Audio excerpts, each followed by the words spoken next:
माननीय सदस्यगण, मैं सदन की जानकारी के लिए बताना चाहता हूं कि DAV sanitary public school Jind के विद्यार्थीगण तथा अध्यापकगण आज सदन की कार्रवाई देखने के लिए दर्शक दीर्घा में उपस्थित हैं। मैं अपनी ओर से तथा सदन की तरफ से उनका स्वागत करता हूं। माननीय सदस्यगण, आज सदन में Shri Shravan Kumar Garg, chairman Gau Seva Aayog, Shri Puran Chand Yadav, vice chairman, Shri Amarpal Rana, chairman Haryana rural development bank तथा श्री नरेंद्र सागवान एक्स एमएलए अध्यक्ष दीर्घा में उपस्थित है। सदन उनका स्वागत करता है। श्रीमती शक्ति रानी शर्मा। आदरणीय अध्यक्ष महोदय, आपने मुझे बजट पे चर्चा करने बोलने के लिए समय दिया, इसके लिए मैं आपका धन्यवाद करती हूँ। किसी भी देश व प्रदेश के विकास के लिए ज़रूरी है कि वर्तमान में कार्य करते हुए भविष्य का संकल्प लिया जाए। हमारे प्रदेश के यशस्वी मुख्यमंत्री जी ने जो बजट पेश किया है वह विकसित हरियाणा के संकल्प की ओर जाने वाला पहला और बेहद महत्वपूर्ण कदम है। महिला होने के नाते मैं जानती हूँ कि एक घर का बजट कितना अहम होता है। उसी तरीके से प्रदेश मुखिया ने अपने बजट में उन तमाम बातों का ध्यान रखा है जो आम जनमानस के लिए बेहद ज़रूरी है। ये पहली बार है मोरनी के दुर्गम इलाके से लेकर दक्षिण हरियाणा समेत 90 की 90 विधानसभाओं का जिक्र इस बजट में है। मैं विशेष रूप से माननीय मुख्यमंत्री जी का धन्यवाद करना चाहूँगी कि उन्होंने मेरे सुझाव बजट में शामिल किए और मोरनी के किसानों की आय बढ़ाने का जिक्र करने के साथ साथ सड़क इंफ्रास्ट्रक्चर और सुधारने की बात भी अपने बजट अभिभाषण में की। ये बजट सिर्फ नंबर का खेल नहीं है, बल्कि हरियाणा के हर गांव, हर शहर, हर घर की उम्मीदों का एक खूबसूरत सपना है। ये हमारी मेहनती माताओं, बहनों, हमारे कर्मठ किसानों, हमारे नौजवान और आने वाली पीढ़ी के लिए एक नई सुबह लेकर आया है। इस बजट में 7 ऐसी खास बातें हैं जो मेरे दिल को छू गई हैं। खेती, शिक्षा, महिलाओं की ताकत, स्वास्थ्य, उद्योग, सड़क, बिजली जैसी सुविधाएं और सबसे अनोखा भविष्य की तैयारियां। आज मैं इन्हीं पर बात करूंगी और बताऊंगी ये बजट हरियाणा को कैसे तरक्की की नई मंजिलों तक लेके जाएगा। Department of future and Haryana AI mission, Haryana का नया युग। लेकिन सबसे पहले मैं इस बजट में उन अनोखी बात से शुरू करना चाहती हूँ जो इसे हरियाणा के लिए एक मील का पत्थर बनाती है। डिपार्टमेंट ऑफ फ्यूचर और हरियाणा एआई मिशन, ये 2 प्रस्ताव हरियाणा को सिर्फ आज का नहीं बल्कि कल का चैंपियन बनाने का वादा करते हैं। ये वो प्रस्ताव हैं जो हरियाणा को भविष्य की दुनिया में सबसे आगे खड़े करेगा। डिपार्टमेंट ऑफ फ्यूचर नाम से एक नया विभाग बनेगा। सोचिए, ऐसा विभाग जो आने वाली चुनौतियों को पहले ही भांप लेगा और उनके हल सुझाएगा। जलवायु परिवर्तन, एआई, रोबोटिक्स जैसी नई तकनीक दुनिया को बदल रही है। नौकरियां बदल रही हैं, जिंदगी बदल रही है, लेकिन ये विभाग सुनिश्चित करेगा कि हरियाणा पीछे ना रहे बल्कि इन बदलावों का नेतृत्व करे। दूसरी ओर हरियाणा एआई मिशन के तहत गुरुग्राम और पंचकूला में एआई हब बनेगा।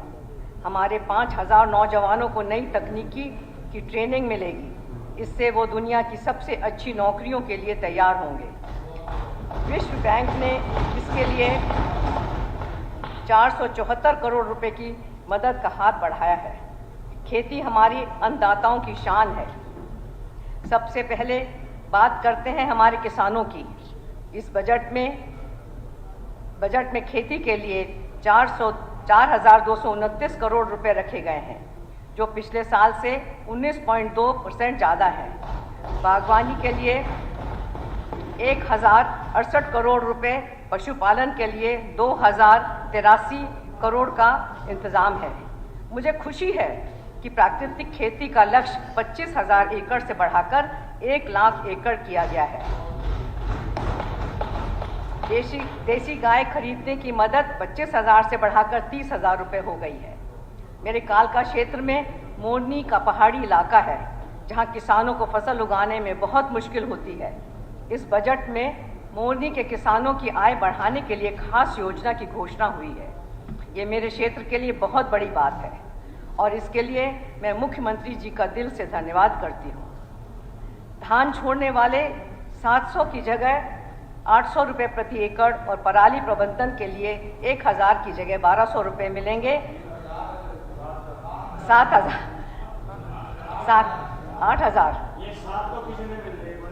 8,000 रुपये प्रति एकड़ और पराली प्रबंधक के लिए, ये पराली प्रबंधक के लिए 1000 की जगह 1200 रुपये मिलेंगे। अंबाला, यमुनानगर और हिसार में लीची, स्ट्रॉबेरी और खजूर के लिए नए बागवानी केंद्र बनेंगे। जापान की मदद से 2738 करोड़ की लागत से 400 बागवानी क्लस्टर शुरू होंगे। ये सब हमारे किसानों की नई ताकत है। शिक्षा बच्चों का भविष्य हमारी नींव है। शिक्षा हमारे बच्चों का भविष्य है। इस बजट में शिक्षा के लिए 22,296.83 करोड़ रुपए का प्रावधान है। हर 10 किलोमीटर पर एक मॉडल संस्कृति स्कूल खोलने की घोषणा हुई है।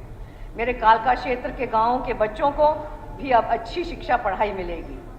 10वीं से 12वीं के बच्चों के लिए हरियाणा मैराथन ओलंपिक शुरू होगा, जिसमें पहले नंबर वाले को 1 लाख रुपए मिलेगा। राजकीय स्कूलों में फ्रेंच भाषा पढ़ाने के लिए फ्रांस सरकार से करार होगा। 615 स्कूलों में स्टेम लैब बनेंगी, जहां रोबोटिक्स और एआई की पढ़ाई होगी। ये सब देखकर मुझे गर्व होता है कि हमारे गांवों के बच्चे भी अब दुनिया से मुकाबला कर सकेंगे। मैं इसके लिए मुख्यमंत्री जी का धन्यवाद करती हूँ। महिलाओं की ताकत हमारी असली शक्ति है। एक महिला विधायक होने के नाते मुझे इस बजट में महिलाओं के लिए कई बातें सबसे ज़्यादा पसंद आई। महिला एक बाल विकास के लिए 1372 करोड़ रुपए हैं, जो पिछले साल से 36.1% ज़्यादा है। अंतर्राष्ट्रीय महिला दिवस पर मुख्यमंत्री जी ने घोषणा की कि डेयरी शुरू करने वाली महिलाओं किसानों 1 लाख तक का ब्याज मुफ्त लेने को मिलेगा। कृषि, बागवानी और पशुपालन में पहला 1 लाख लोन ब्याज मुक्त होगा। पंचकूला, पानीपत, सोनीपत, रेवाड़ी, फरीदाबाद और गुरुग्राम में कामकाजी महिलाओं के लिए छात्रावास बनेंगे। मेरे कालका क्षेत्र की बहनें भी इसका फायदा उठा सकेंगी।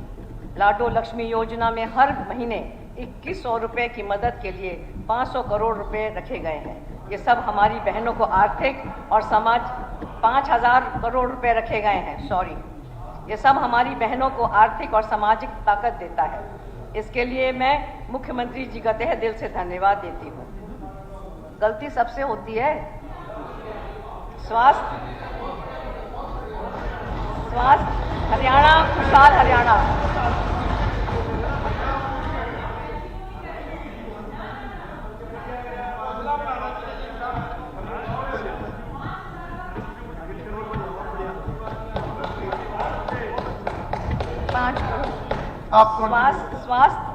स्वास्थ्य हरियाणा, खुशहाल हरियाणा।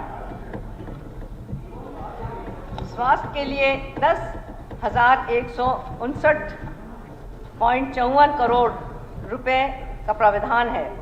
हर जिला अस्पताल में 50 बेड का क्रिटिकल केयर ब्लॉक बनेगा। पंचकूला, फरीदाबाद, सोनीपत जैसे जिलों में मातृ शिशु स्वास्थ्य केंद्र खुलेंगे। अगले 2 साल में हर जिला अस्पताल में MRI, CT स्कैन और डिजिटल एक्सरे जैसी सुविधाएं आएंगी।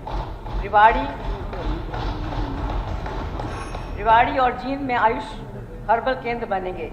खिलाड़ियों के लिए 20 लाख तक का मेडिकल कवरेज और ओलंपिक पदक विजेताओं के खेल अकादमी के लिए 5 करोड़ तक का लोन मिलेगा।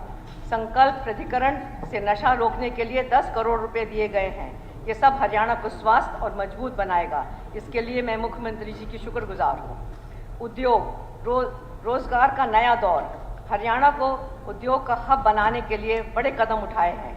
10 शहरों में मॉडल इंडस्ट्रियल टाउन बनेंगे, जिसमें अंबाला में 800 एकड़ का IMT शामिल है। मैं निवेदन करती हूँ कि कालका पिंजौर बद्दी रोड पर भी ऐसा टाउनशिप बनाया जाए, ताकि मेरे क्षेत्र के नौजवानों को भी रोजगार मिले।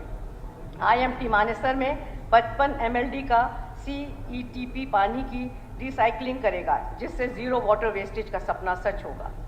एक ब्लॉक एक उत्पादन योजना से जींद, अंबाला और करनाल में क्लस्टर बन चुके हैं और 10 नए क्लस्टर फास्ट ट्रैक पर स्वीकृत होंगे।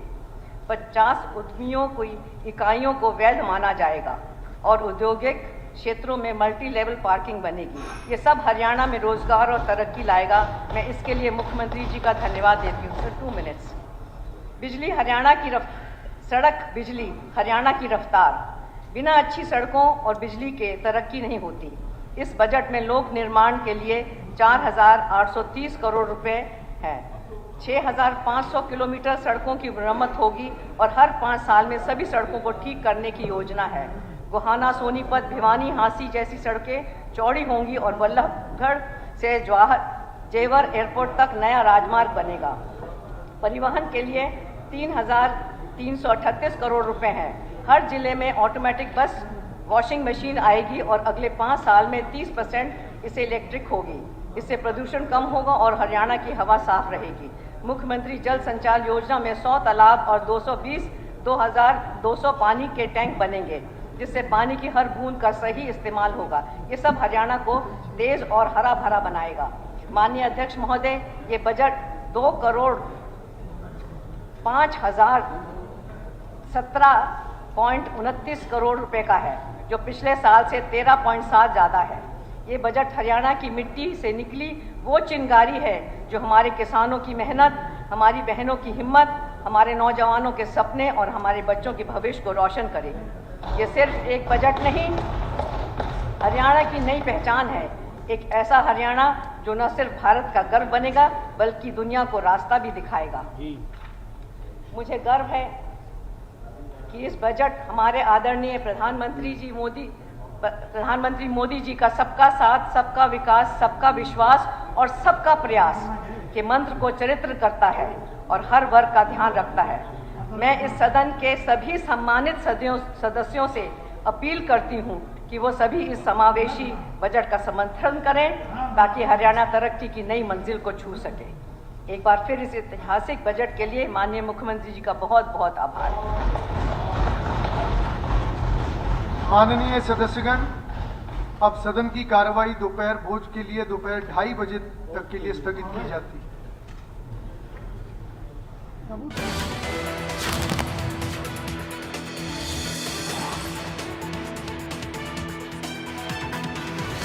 इस वक्त ये बड़ी जानकारी, 1 घंटे के लिए सदन की कार्यवाही स्थगित हुई। सदन में इंस्पेक्टर भर्ती पर एक बार फिर से हंगामा हुआ। एचएससी को एक कमेटी बनाकर संज्ञान लेना चाहिए। फैसले से संतुष्ट नहीं तो सुप्रीम कोर्ट जाएं। भूपेंद्र सिंह हुड्डा ने इस दौरान ये बड़ा बयान दिया। और इसी बीच ये बड़ी खबर इस वक्त की आपको बता रहे हैं, विधानसभा की कार्यवाही 1 घंटे के लिए स्थगित की गई है। वहीं आज एक बार फिर से साल 2008 का इंस्पेक्टर भर्ती मामला, जिसको लेकर सदन के अंदर हंगामा देखने को मिला। मुख्यमंत्री ने कहा कि कमेटी बनाकर संज्ञान लेना चाहिए। वहीं प्रदेश के पूर्व मुख्यमंत्री भूपेंद्र सिंह हुड्डा ने इस दौरान कहा कि फैसले से अगर आप संतुष्ट नहीं हैं तो कोर्ट का रुख करें। लंच ब्रेक के लिए 1 घंटे के लिए हरियाणा विधानसभा की कार्यवाही को स्थगित किया गया है।